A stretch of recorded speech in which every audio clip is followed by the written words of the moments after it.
ዛሬ ከምናያቸው ጥያቄዎች የመጀመሪያው ጥያቄ እድሜያቸው የገፋ ሴቶች ወይም ብዙ ከሆኑ ያለ ማህረም ሐጅ ማድረግ ይቻላል የሚል ፈትዋ እየሰሙ ሴት እህቶቻችን በዚህ መልኩ እየሄዱ ነው፣ በዚህ ጉዳይ ምክር ቢሰጠን በነፃ ቪዛ አገኘን በሚል በተሳሳተ ፈትዋ ለመሄድ የተነሱ እህቶች ስላሉ ቢነገራቸው የሚል ጥያቄ ነው። ሴት ልጅ ላይ ሐጅ ግዴታ የሚሆነው ዑምራ ግዴታ የሚሆነው ኢስቲጣዓ ሲኖራት ነው፣ ከቻለች ነው። ማንኛውም ሰው ሐጅና ዑምራ ግዴታ የሚሆንበት ከቻለ ነው። ከቻለ የሚለው ገንዘብን፣ ጤናን፣ የመንገድ ሰላም መሆንን ያካትታል። ሁሉንም በተመለከተ ሴትን በተመለከተ ኢስቲጣዓ የሚለው ማህረም ማግኘትን ያካትታል። ማህረም ያላገኘች ሴት በጊዜው ሐጅ ማድረግ ዑምራ ማድረግ ግዴታ አይሆንባትም። ገንዘቡ ቢኖራትም ጤናው ቢኖራትም አቅም ጉልበቱ ቢኖራትም መንገዱ ሰላም ቢሆንም አብሯት ሄዶ ሐጁን ዑምራውን አስደርጎ የሚመልሳት መስፈርቱን ያሟላ ማህረም ካላገኘች ሐጅና ዑምራው አይወጅብባትም። ታዲያ እሷ ሐጅ ወይም ዑምራ እንዲወጅብባት ማግኘት ያለባት ገንዘብ የሁለት ሰውም ሊሆን ይችላል ማለት ነው። አንዳንዴ የራሷና የማህረሟን ማህረሙን ብቻ ማግኘት ሳይሆን የማህረሙንም ወጪ የሚሸፍንበትን ገንዘብ ካገኘች ሐጅና ዑምራ ይወጅብባታል። ወይም ራሷን ብቻ አገኘች ማህረሙ በራሱ ወጪ ለመሄድ ተስማማ፣ አሁንም ዋጅብ ይሆንባታል። ማህረሙን ሙሉ በሙሉ ካጣች ወይም ለማህረሙ ወጪ የሚሸፈንበት አቅም ከሌላት በጊዜው ሐጅን መፈጸም ዑምራን ማድረግ ግዴታ አይሆንባትም። ስታገኝ ታደርጋለች፣ ሳታገኝ ከሞተች ከገንዘቧ ሐጅ ዑምራ ይደረግላታል። ይህ ሙሐቂቆች የሚመርጡት የተሻለው ይሄ ነው፣ ከሐዲሱ ጋር የሚሄደው ይሄ ነው። ነገር ግን የተወሰኑ ሊቃውንት ከአይመቱል አርባዓም ውስጥ ከሻፊዒዮችም ከማሊክዮችም ከሐንበሊዮችም ሴት ልጅ ዋጅብ የሆነውን ሐጅ ለማድረግ መንገድ ሰላም ከሆነ ታማኝ የሆኑ በሳል ሴቶች፣ ታማኝ የሆኑ አላህ የሚፈሩ ወንዶች አብረው ካሉ ስብስብ ውስጥ ተካታ መሄድ ትችላለች ብለዋል። መቼ? ዋጅብ ለሆነው ሐጅ ለአንድ ጊዜ ብቻ ማለት ነው። እና ታማኝ የሆኑ በሳል ሴቶች ከታማኝ አላህን ከሚፈሩ ወንዶች ያሉበት ስብስብ ጋር ተቀላቅላ መሄድ ትችላለች ብለዋል። ለምን ይሄን አሉ? ሁለት ነገር ተጋጭቶ ነው አሉ። ሁለት ነገር ተጋጭቶ ነው አሉ። ምንድነው ሁለቱ ነገር? ሐጅ አድርጉ የሚል ትእዛዝ አለ፣ ሴት ልጅ ያለ ማህረም አትሳፈር የሚል ትእዛዝ አለ። ሐጅ ታድርግ የሚለው ሐጅ አድርጉ የሚለው ትእዛዝ ከፍ ያለ ነው የእስላም መሰረት ስለሆነ። ሴት ልጅ ያለ ማህረም ትጓዝ የሚለው በተለያዩ አጋጣሚዎች ያለ ማህረም ልትጓዝ የምትችልበት ሁኔታ አለ። ለምሳሌ አንድ ሀገር ላይ ሰልማ በዛ ሀገር ላይ እስልምናዋን ጠብቃ መኖር ካልቻለች መሰደድ ከተገደደች ያለ ማህረም መሰደድ ትችላለች። ታመመች፣ መድኃኒት አጣች፣ ሕክምና አጣች፣ ለመዳን ለፈውስ ወደ ሌላ ሀገር መሄድ ተገደደች፣ መሄድ ትችላለች ማህረም እንኳን ብታጣ። ስለዚህ ሴት ልጅ ያለ ማህረም አትጓዝ የሚለው በተለያዩ ምክንያቶች የተፈቀደበት ሁኔታ አለ። ስለዚህ ክልከላው በሆነ መልኩ የተግራራበትና የተፈቀደበት ሁኔታ አለ። ለሐጅ ተጓዙ የሚለው ግን መስፈርቱ እስከተሟላ ድረስ በምንም መልኩ ያልተነካ ትእዛዝ ነው። ተጓዙ ነው።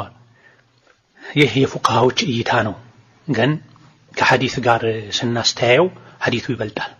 ሐዲሱ ምን ይላል? በሶሒህ ያለ ቡኻሪ የዘገቡት ሐዲስ ነው። ነብዩ አለይሂ ሰላቱ ወሰላም በአላህና መጨረሻው ቀን የምታምን ሴት ያለ ማህረም አትጓዝ አሉ። ይሄን የሰማ አንድ ወንድ ሱሐባ ምን አለ? ያ ረሱላህ እኔ እገሌ የሚባል ዘመቻ ላይ ለመሳተፍ ተመዝግቤያለሁኝ፣ ተነስቻለሁኝ፣ ባለቤቴ ደግሞ ለሐጅ ተነስታለች ሲላቸው ነብዩ ምን አሉ? አለይሂ ሰላቱ ወሰላም ሂድ ከሚስትህ ጋር ሐጅ አድርግ አሉ። ታማኝ ሴቶች አሉ ወይ? በሳል ሴቶች አሉ ወይ? ሷሊሃ ሴቶች አሉ ወይ? ጥሩ ወንዶች አሉ ወይ ብለው ጠይቀው አው ከነሱ ጋር ሂድ አላሉ። ከነሱ ጋር ትሄድ አንተ ለጂሃድ ሂድ አላሉ። ያውም ጂሃድን የሚያክል ነገር አስተተው ሂድ ሐጅ አስደርግ ብለውታልና ትክክለኛውም ይሄ ነው። ሴት ልጅ ያለ ማህረም ከማንም ጋር ሐጅ ማድረግ የለባትም። ብታደርግሳ ሐዲሱን ተቃርናለች፣ ለብቻው በመሄዷ ስተት ነው። ሐጁ ግን በትክክል ካደረገችው ትክክል ነው። ስለዚህ በላጩ ሰብር ማድረግ አለመሄድ ነው። በንያ መጅሩ ይገኛል። የሚሆነው አይታወቅም። ታማኝ ያሉት ሰው ታማኝ ላይሆን ይችላል። ጥሩ ናቸው የተባለ ስብስቦች ሊበታተኑ ይችላሉ። ድንገተኛ አደጋ ሊገጥም ይችላል። በአደጋ ጊዜ የቅርብ ረዳት ጠባቂ ነው የሚያስፈልገው። ለአንዲት ሴት ብለው ሰዎች ጉዟቸውን ሊያስተጓጉሉ በረራቸውን ሊቀይሩ ሊያራዝሙ ትኬት ወጪ አውጥተው እሷን ሊያስታምሙ አይችሉም። የራሷ ጠባቂ ወልየል አምሯ ማህረሟ ግን ማህረሟ ነው፣ ክብሯ ነው። የሆነችውን ብትሆን ከጎኗ ነው የሚቆመው። ችግር ቢገጥማትም መመለስ ካለባት አብሯት ይመለሳል። ችግር ገጥሟት እዛ መቆየት ብትገደድም አብሯት ይቸገራል፣ ይቆያል። ዝም ብለው አብረው ተቀላቅለው የሚሄዱት ግን ሁሉም የራሱ ሐጃ ያለው ሰው ትቷት ሊመለስም ይችላል። እሷ ትገደዳለች ልትመለስ። ከሄዱ በኋላ እሷ ችግር ገጥሟት መቆየት ብትፈልግ አብረው የሚቆይም ላይኖር ይችላል። ስለዚህ እያንዳንዷ ሴት የራሷ ማህረም ሊኖራት ይገባል፣ መስፈርቱን ያሟላ። ወላሁ ተዓላ አለም። ሌላኛው ጥያቄ ክርስቲያን አጎቴ ላይ መሸፈን አለብኝ? ታማኝ ከሆነ መሸፈን ግዴታ አይደለም። ታማኝ ከሆነ ማይፈራ ከሆነ የስነ ምግባር ችግር ከሌለበት በትክክለኛ አጎት ከሆነ የስጋ አጎት የስጋ ዘመድ በማህረምነት ልክ ያለ ሸር አያስብም። ውስጡ ላይ ሌላ ስሜት አይፈጠርም። ያየውን ያክል ቢያይ የተፈቀደውን አብሮ ሲቀመጡ ቤተሰብ ሲሆን ቤተሰብ ጋር ሲሆኑ የሚገለጠውን ያክል የሰውነት አካል ቢያይም አባት፣ ወንድም፣ የወንድም ልጅ፣ የእህት ልጅ እነዚህ ጤነኛ ከሆኑ ሴት ልጅ ተገልጣም ቢያዩ መግለጥ የሚቻለውን ያክል ምንም ነገር አይፈጠርም። በሽተኛ ከሆኑሳ አላህ ይጠብቀን፣ አላህ ይሰትረን፣ አላህ ይሰውረን። አባት የተባለም ቢሆን ውስጡ በሽተኛ ከሆነ ሴት ልጁን ለሐራም ሊያስብ ይችላል። ይሄኔ መሸፈኑ ግዴታ ይሆናል። ስለዚህ ሙስሊም ስላልሆነ ብቻ ከሱ መሸፈን ግዴታ ነው አይባልም። ነገር ግን የጸባይ ችግር ካለበት ራሱ ሐራም ያስባል ከተባለ ወይም ባለንበት አይኖች በበዙበት ዘመን ሰው ሰራሽ አይን ይዞ ካሜራ አንስቶ አውጥቶ ሌላ ቦታ ያሰራጫል ከተባለ ወይም ያየውን ነገር አደብ ስለሆኑ ጓደኞቹ ውሎ የተበላሸ ሆኖ ሄዶ ስላያት ሙስሊም የወንድም የእህት ልጁ ውበት የተናገረ ሌሎችን አደፋፍሮ አደጋ ያደርስባታል ያስከትልባታል ከተባለ ሰተር ማለቷ የተሻለ ነው። ሌላኛው ጥያቄ የወሊድ መከላከያ የምትጠቀም ሴት ሐይድ አይታ ከጨረሰች በኋላ የሚፈስ ፈሳሽ ጾሟንና ሶላቷን ያበላሻል። በዚህ መልኩ የሰገደችውና የጾመችውን ቀዷ መውጣት አለባት። ታጥባ ሶላት ጾም ከጀመረች በኋላ የመጣው ፈሳሽ ሁኔታ ይወስነዋል። የመጣው ፈሳሽ የወር አበባ ደም ከሆነ ራሱ ከሆነ ታቆማለች፣ ሶላቱን ጾሙን ታቆማለች። እንዲህ አይነቱ ፈሳሽ እያለ የሰገደችውን የጾመችውንም ኋላ ላይ ቀዷ ታወጣለች። ከታጠበች በኋላ ሶላት ጾም ከጀመረች በኋላ የመጣው ደም የወር አበባ ደም ሳይሆን የፈሳድ ደም፣ የተበላሸ ደም፣ የማህፀን ችግር የሆነ የወር አበባ መሆኑ በእርግጠኝነት ማይታወቅ የበሽታ ደም ከሆነ መድገም ግዴታ አይሆንባትም። ሶላትም ጾምም መቀጠል ትችላለች። ሌላኛው ጥያቄ አንድ ሰው ቤተክርስቲያን ፊት ለፊት መሬት ቢኖረውና ለሙስሊሞች መኖሪያ ምቹ ካልሆነ ለቤተክርስቲያን መሸጥ ይቻላል ወይ? አይቻልም። በትክክል ቤተክርስቲያን ሊሰራበት ኸምር ቤት ሊሰራበት መሸጥ አይቻልም። እና ኢማም አህመድ ሌሎችም ቤቱ ውስጥ ለሚያሻርኩ ቤት ማከራየት አይቻልም ብላ እንደ ተራ ሰው ዝም ብሎ ኖሮ የሚወጣ ሲሆን ችግር ላይ ኖሮ ይችላል። ባላጩ አለማድረግ ነው፣ ጉዳት አለው። ይሄ ፈጅር የሚለው ንጋት የሚለው መጽሐፍ ላይ በሰፊው የሚዳሰስ ጉዳይ ነው። ማንኛውም ከካፍር ጋር ካፍር ሀገር የሚኖር ሰው ሊያነብ የሚገባ መጽሐፍ ነው። ውስጡ ላይ ከያዛቸው መልእክቶች አንፃር እዛ ላይ በሰፊው ከተዳሰሱ ነጥቦች መሃል አንዱ ይሄ ነው። ለካፍር ቤት መሸጥ ይቻላል ወይ? ለካፍር ቤት ማከራየት ይቻላል ወይ? ወዘተ የቤቱ አይነት ይወስነዋል። ለቤተ ክርስቲያን ለኸምር ቤት ለወንጀል ነክ ነገር እንደሚያውለው ያወቁ መሸጥ አይቻልም። ሌላኛው ጥያቄ ኢማሙ ሩኩዕ ላይ እያለ የደረሰ ሰው ፋቲሃን ሳይቀራ ሩኩዕ ቢያደርግ ሶላቱ ሙሉ ይሆናል ወይ? ጅምሁር ዑለማ ዘንድ አብዛኞቹ የፊቅህ ሊቃውንት ዘንድ ኢማም ሩኩዕ ላይ ሆኖ ደርሶ ቆሞ ተክቢረተል ኢሕራም አድርጎ ከዛ አላሁ አክበር ብሎ ወርዶ የሩኩዕ ሁኔታ ላይ ተመቻችቶ ኢማሙ ጋር መቀላቀል የቻለ ሰው ረካው ይቆጠርለታል ተብሏል። ነገር ግን ኢማሙል ቡኻሪን ጨምሮ የተወሰኑ ሊቃውንት ቆሞ ፋቲሃን ካልቀራ አይሆንም ብለዋል። ከጥንቃቄ አንፃር የሚሻለው ይሄ ነው። መግባቱን አንተው ኢማም አንዳችሁ ወደ መስጂድ ከመጣ ሰዎች ሲሰግዱ ከደረሰ ኢማም ያለበት ሁኔታ ላይ ይግባ ይቀላቀል ብሏል ነብዩ ሰለላሁ ዐለይሂ ወሰለም። አይቆጠርልኝምና ቆሜ እጠብቃለሁ አይባልም። ይህ ስህተት ነው። ብዙ ሰዎች የሚያደርጉት ስህተት ነው። ስጁድ ላይ ነው ቶሎ ስጁድ መደፋት፣ ሩኩዕ ላይ ነው ሩኩዕ መሆን፣ ቁጭ ብሎ ነው ያለው ቶሎ ተክቢረቱል ኢሕራም አድርጎ መቀመጥ ሱናው ይሄ ነው። ከዛ በኋላ ቆሞ የደረሰ ሰው ፋቲሃን ከቀራ ይቆጠርለታል። እንደ ቆመ ሩኩዕ ወረደበት አልቻለም መጨረስ ሩኩዕ ይወርዳል። ሩኩዕ ላይ ደረሰ ሩኩዕ ላይ ይቀላቀላል፣ ተነስቶ ያን ቀዷ ያወጣል። ይሄ የተወሰኑ ሊቃውንት የመረጡት ነው እንጂ አብዛኞቹ ዘንድ ይቆጠራል ተብሏል። በላጩ መጠንቀቁ እሱን መቁጠር ትቶ ተነስቶ መሙላቱ ነው። ሙሳን ያናገረው ከድር ነብይ ነው አይደለም ያብራሩልን ይላል። ከሙሳ ታሪክ አንዱ ሙሳ አንዴ ንግግር ያደረጉ ሳለ አንድ ሰው በዚህ ምድር ካንተ በእውቀት የሚበልጣለ እንዴ ወይም ደግሞ ማን ነው አንደኛ አዋቂ የሚል ጥያቄ ቀርቦላቸው እኔ ነኝ ብለው አላህ ደግሞ ለምን አላሁ አለም አላልከም ብሏቸው እገሌ የሚባል ቦታ አረንጓዴማ አካባቢ አለ ሰው አለ ሂድ እሱ ጋር አንተ ጋር የሌለ እውቀት አለ ብሏቸው ሙሳ ደረሳቸውን ኻዲማቸውን ዩሽዕን ይዘው ጉዞ ቀጥለው ሄደውም አግኝተዋቸዋል ተምረዋል። በዚህ ጉዟቸው ውስጥ ቡኻሪ በዘገቡት ሐዲስ ላይ እንዳለው ቁርአኑ ላይ እንዳለው የኸድርን ነብይነት የሚያሳዩ ብዙ ነገሮች ተነስተዋል። ወማ ፈዐልቱሁ አን አምሪ ኸድር እዛን ልጅ ገድለዋል። ሙሳ ለምን ትገድላለህ ወንጀል ሰርቶ ማያውቅ ነፍስ ብለዋቸው። ኸድር መርከብ በስተዋል በነፃ የጫኗቸው ሰዎች ለምን ትበሳለህ ብለዋቸው። የሆነ መንደር ላይ አርፈው እንግዳንን የእንግድነት ሐቃችንን ስጡን ሲሉ የአካባቢው ሰዎች አናስተናግድም ብለዋቸው ተቆጥተው ዝም ብለው አልሄዱም።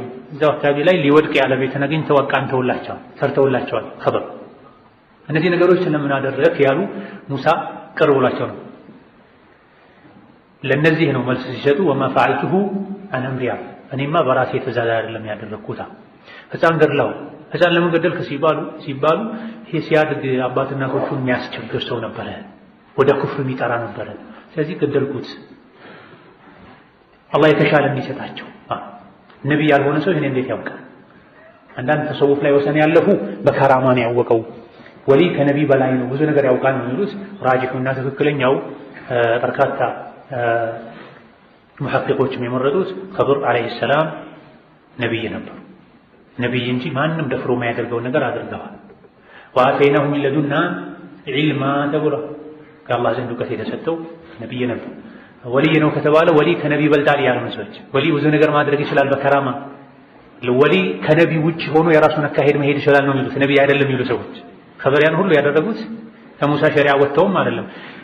ሲጀምርም ኸድር የሙሳ ህዝብ አይደለም፣ ሌላ ህዝብ ናቸው። ራሳቸውን የቻለ ነብይም ናቸው። አላሁ ተዓላ። ሌላኛው ጥያቄ ብዙ ጊዜ ቤት ስገባ መግቢያ አካባቢ ኻዲሞች ካሉ አሰላሙ አለይኩም ብዬ እገባለሁ። ባለቤቴ ግን ጥሩ አይደለም አትበላቸው ትለኛለች። እኔ ግን ሙስሊም እስከሆኑ ከኛም እኩል ናቸው እያልኩኝ ነው። እኔ ከተሳሳትኩ ልመለስ ወይም እሷ ከተሳሳተች እሷ ትመለስ፣ እዚህ ማብራሪያ ስጡን ጀዛኩሙላህ ኸይር ይላል። በመሰረቱ ችግር የለም ወንድ ልጅ ሴትን ሰላም አለይኩም ቢ ሴትም ወንድን ሰላም አለይኩም ብትል በመሰረቱ የተፈቀደ ነው። ነገር ግን አልኢማሙ ነወዊ ሌሎችም ፊትና የሚመጣ ከሆነ አይባልም ብላ ወንድ ሴትን ሰላም አለይኩም በማለቱ ሴትም ወንድን ሰላም አለይኩም በማለቷ ከዛ ከሰላም አለይኩም በኋላ ሌላ ችግር ውስጥ የሚገቡ ከሆነ ሸይጣን በር ከፍቶ የሚጫወትባቸው ከሆነ ሰላም አለይኩሙ መዳረሻ መግቢያ ከሆነ ቢቀር ይሻላል ተብሏል። ስለዚህ እሷ ሰላም አለይኩም አትበላቸው ጥሩ አይደለም የምትለው ይሄን ፈርታ ከሆነ እሷ ልክ ናት። ጸባያቸው ይበላሻል፣ ይዳፈራሉ። ከሩቁ ሰላምታ የዘለለ ሌላ ሰላምታ የአካል ሰላምታ ይመጣል ብላ ከሆነ ይሄን ያለችው እሷ ልክ ናት። ይህ ከሌለ ሂጃብ አድርገው በርቀት ያለ እክትላጥ ከሰላም አለይኩም ውጪ ሌላ ምንም አይነት ወሬ የማይመጣ ከሆነ አንተ ልክ ነህ። ሴቶች ብዙ ጊዜ ይፈራሉ ለቤታቸው ለክብራቸው፣ ያፈራቸውም ተጨምሮበት ሊሆን ይችላልና አንተ ከሰላም አለይኩም ውጪ ምንም ከሌለ እነሱም በሰላም አለይኩም ብቻ የሚቆሙ ከሆነ ሰላምታ መከልከሉ ትክክል አይደለም። ንያህና ተግባርህ ንጹህ ከሆነ ቀጥል፣ ችግር የለም። እሷን ደግሞ አሳምናት፣ አስረዳት። ሰላም አለይኩም ማለቱ ሱና ስለሆነ ቤትን ከምታናጋ ቢቀርም ችግር የለም። እሷ ካልተመለሰች አናግረሃት ማለት ነው። አስቸኳይ ጥያቄ ነው፣ አፉ በሉኝ። አንዲት ሙስሊም እህታችን ናት፣ ሙተነቂብ ናት። በጅልባብ ውስጥ ቁንዳ ትለብሳለች። ከለበሽም ሰፊ ሱሪ ልበሺ ስንላት ዲናችን ገር ነው አለች። አይቻልም የሚል ማስረጃ አምጡልኝ ብላለች። አሁን ይባስ ብላ ለካፍር ሴቶች እያሳየች ነው እስልምናችን ገር ነው እያለች።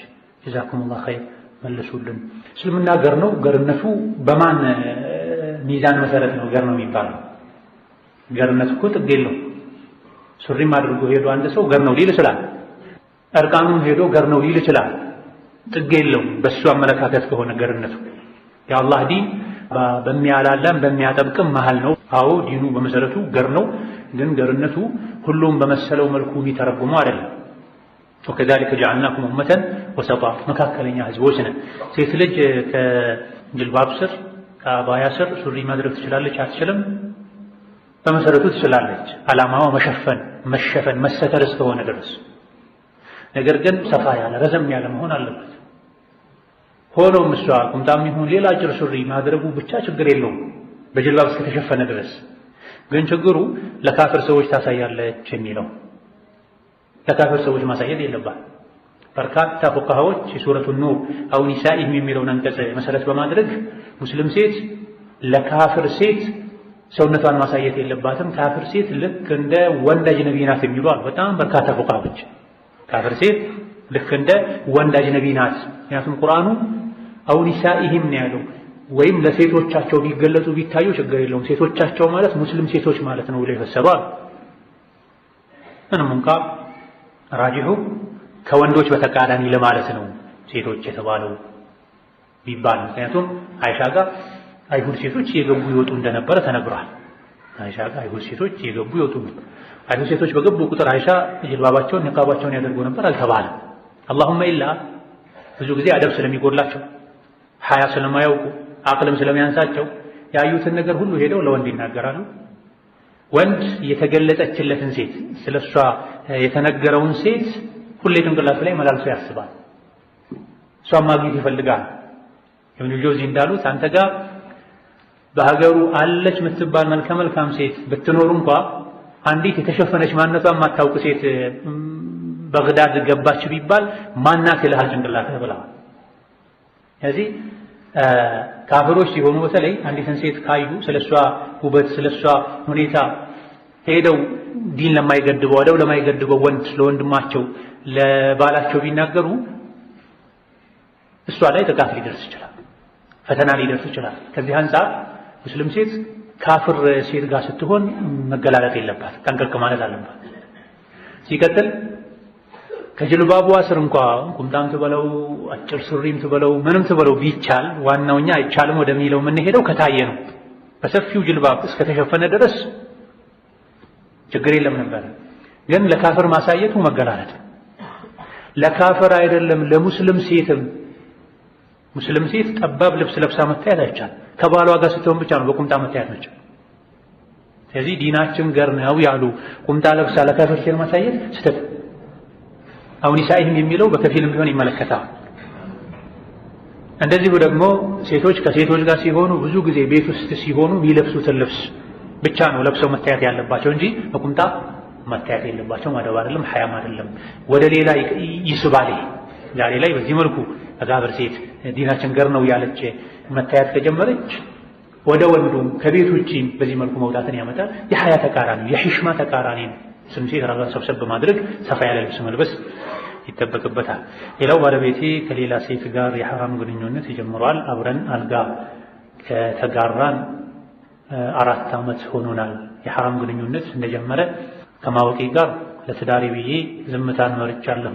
ይህ ዝምታዬ በሸሪዓ አንፃር እንዴት ይታያል? ፍቺስ መጠየቅ እችላለሁ?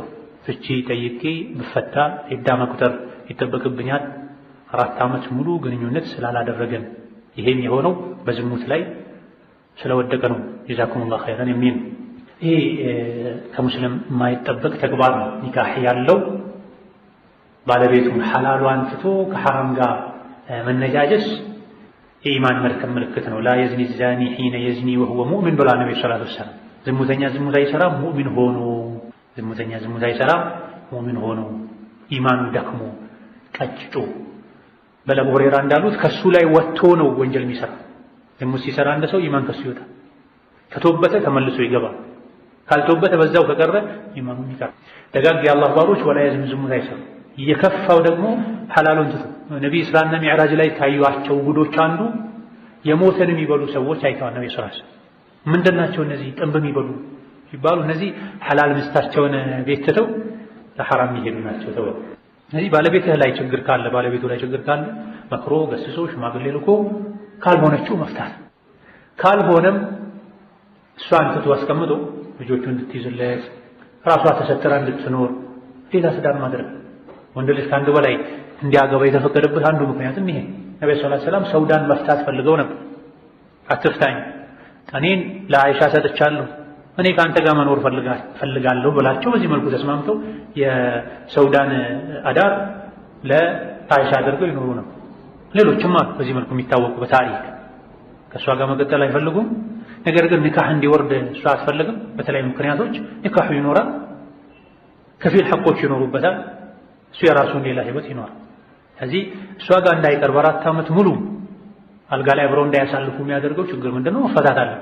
ከጋብቻ ዓላማ ከባልና ሚስት ሐቅ አንዱ የጋራ ሐቅ አንዱ አልጋ ላይ አብሮ ማሳለፍ። ችግር ካለ ችግሩን ተነጋግሮ መፍታት ነው።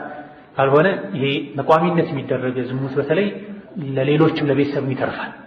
ስለዚህ ከሱ ጋር መኖር አይቻልም። ባጭሩ ከዝሙተኛ ጋር መኖር አይቻልም። ዝሙቱን ማጽደቅ ነው የሚሆን።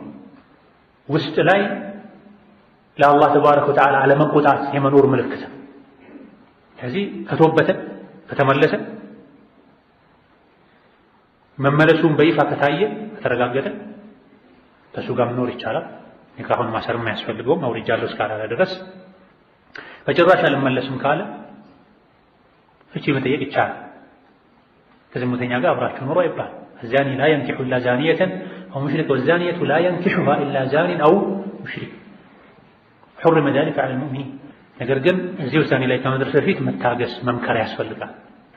አይቡ ሳይወጣ በጥቅሉ እሱ ላይ ትልቅ ችግር አለ፣ ከእሱ ጋር መኖር እንዳልችል የሚያደርገኝ ምከሩት ይመለስ መባል አለ። መንገሩ የግድ ሆኖ ከተገኘ አማና ላለው ኢማን ላለው አላህን ለሚፈራ ለሚታመን ሰው እንዲህ አይነት ችግር ስላለ መልሱልኝ፣ ካልሆነ እኔ ለዩን ከእሱ ጋር አውርዱልኝ ታሒም መባል አለ። ብቻ አካሄዱ እንደ ቤተሰቡ እንደሱ እድሜ እንደሱ ቤተሰብ ይለያያል። ከእሱ ጋር ግን በዚህ ሁኔታ ላይ ይሄ የታወቀ መኖር አይቻልም። መጠየቅ ይቻላል፣ በቂ ምክንያት ነው ይሄ ማለት። ግን እዛ ከመካሄዱ በፊት እስከ መጨረሻው እሱን ማስታመም መምከር ማስመከር ያስፈልጋል። ተስፋ አይቆረጥም፣ ሊመለስ ሊተውበት ይችላል። መምከርም ያስፈልገዋል። የዝሙትን መዘዝ ጉዳት መንገር ያስፈልገዋል። ካልተመለሰ ፍቺ ከተጠየቀ ከተፈታ ንካህ ከወረደ ዒዳ መቅጠሩ ግዴታ። 4 ዓመት ስላልተገናኘን ይላል። ዒዳ የሚቆጠረው ለጽንስ ብቻ ተብሎ አይደለም፣ ግንኙነት ስለተደረገ ብቻ ነው። የተለያዩ አስራሮች አሉት፣ ምስጢሮች አሉት። በተፋታችሁ ማግስት ወይም በሳምንቱ ሊጸጸት ይችላል። እሱ ዒዳ አያስፈልግም ከተባለ ዳግም አትገናኙ ማለት። የተለያዩ ምስጢሮች አሉት። ግንኙነት ያደረጉ ጽንስ መኖር አለመኖሩ የተረጋገጠ ያልተረጋገጠን ብቻ ታሳቢ ተደርጎ አይደለም የዒዳ ሕግ የተደነገገው። የባል ሐቅ ነው፣ ማሰቢያ የጥሞና ጊዜ ነው። ከፈታ በኋላ ወዲያው ዒዳ ጨርሳለች ተብሎ ሌላ ባል ካገባች በኋላ እሱ መመለስ ሊፈልግ ይችላል፣ እሷም መመለስ ልትፈልግ ትችላለች። መሀል ላይ ያጣላቸው ነገር ትክክል አለመሆኑን ሊያውቁ ይችላሉ። እሱም ከስህተት መንገዱ ሊመለስ ይችላል። ዒዳ መቅጠሩ ግዴታ ነው። የተለያየ ሀገር ነው የኖርነው። እንደው እነሱ እንኳን አንድ ቤትም አንድ ሀገር ውስጥ ነው ያሉት። ለ20 ዓመት ለ10 ዓመት እንኳን የተለያየ ሀገር ሊኖሩ ይችላሉ። ከተፈቱ በኋላ ዒዳ መቅጠሩ ግዴታ ነው። አላህ ተዓላ ሰላም አለይኩም ወራህመቱላሂ ወበረካቱሁ።